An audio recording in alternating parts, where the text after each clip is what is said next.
ఏం చేస్తున్నావు? మామిడికాయలు చిక్కుతున్నాను తల్లి. ఎందుకు? మామిడికాయలు ఒకళ్ళు ఇచ్చారు తీసుకొచ్చి, పునాసకాయ. ఇవేమో ఇందులో 4 కాయలేమో తొక్కుడు పచ్చడి చేస్తాను. ఓకే. ఉన్న కాయలన్నీ ఉప్పులో వేసేసి ఉప్పు పసుపు వేసేసి పెట్టేస్తే మనం ఫ్రిడ్జ్లో పెట్టుకున్నాను డీప్లో సంవత్సరం వరకు ఉంటుంది. ఆ ప్రాసెస్ అంతా చూపిస్తాను. ఇప్పుడు అందాక ఇలాగా తడిగా నీళ్ళలో వేసాను. నిన్న తీసుకొచ్చి ఇచ్చారు. నీళ్ళలో వేసాను. నీళ్ళలో వేసి పండిపోయింది. నాకే అది నేను తినేస్తా. పుల్లగా ఉంటాయి, పునాసకాయ కదా. తీయకుండా అయితే అయితే వద్దు. లేకపోతే ఉప్పు కారం నంచు తినాలి. వద్దు, పులుపు అసలు వద్దు. అసలు టేస్టీ కోసమనా కోసడి నోట నీళ్ళు వస్తున్నాయి నాకు. తీగుంది,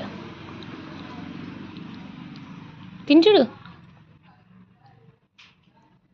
నాది నాది నాది నాది